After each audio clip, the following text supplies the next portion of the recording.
relative to other places, they do deserve it. They've earned it over the years. It's a legacy of what came before. The challenge is that there's a lot of complacency about it, that in a sense by having the reputation, we're not doing enough to maintain it. More importantly, perhaps, people don't even know what's required to maintain it. I think there's a fair degree of deservedness in those reputations, as Transparency International would say, that the positions on their index are now based on evidence, and so there is therefore a factual foundation to our rankings. Reputations of Australia and New Zealand are based on past experiences, and those past experiences have generally been quite sound. But what we're reaching out and making sure there is focus is that we're seeing signs of slippages of that reputation, and when those slippages start to gain momentum, there is huge challenges ahead. Both countries are still well positioned, but we need to make sure that they are maintained and improved.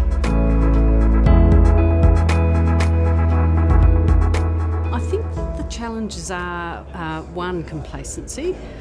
Yes, we're great at the moment, but there is, as again Transparency International would say, a bit of a tsunami coming. It's with globalisation, the rise of the countries where different work practices that we would consider corrupt are endemic, are real issues for us as we move out into the world, as we start trading with those countries rather than our traditional trading partners, Australia with New Zealand and Europe, and in particular the UK. The challenges for Australia and New Zealand is that the strong performance of the past could lead to a sense of complacency. We've always done well, we'll always do well. That rule doesn't hold, and we need to make sure at the levels of government and the levels of business at the boardroom table there is a clear focus and priority on ensuring that we only deal with parties who have integrity in order to maintain our integrity.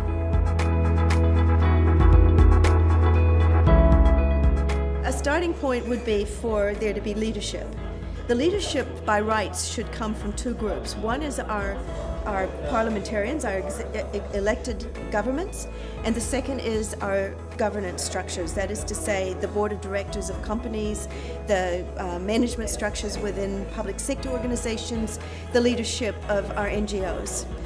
Frankly, the challenge we have at the moment is that for many of our leaders, this is considered a non-important issue. Potentially, we could look at legislation such as that in the UK Bribery Act and the legislation that's similar legislation elsewhere, which places emphasis on not just the event after it's happened, not a corrupt event after it's happened, but ensuring that systems are in place and enforced. I see solutions coming in two levels. One, which is all around prevention and education. How do you make sure that everyone in the community has a sense of purpose and focus on corruption? Secondly, at a more detailed level, I do think we need to bring greater transparency to how business and government are operating, who they select as their partners, particularly in different countries. And we need to make sure there's always an enhancement around penalties. Penalties isn't the only solution, but it does have an important impact. And finally, I certainly would like to see very specific changes to facilitation payments. Facilitation payments should not exist. Facilitation payments are bribes. Everything in our societies and other societies will go much more smoothly if people are absolutely clear. It's just not acceptable practice. There's no need for facilitation payments to be tax deductible. And I guess the first thing to say is there is a very fine line between what is a facilitation payment and what is a bribe. A lot of the international institutions, the OECD, the UN, they treat facilitation payments as bribes, and they're very, very clear about that. Facilitation payments really is an area that we need to bring clarity, and with clarity you will then get the appropriate behaviours.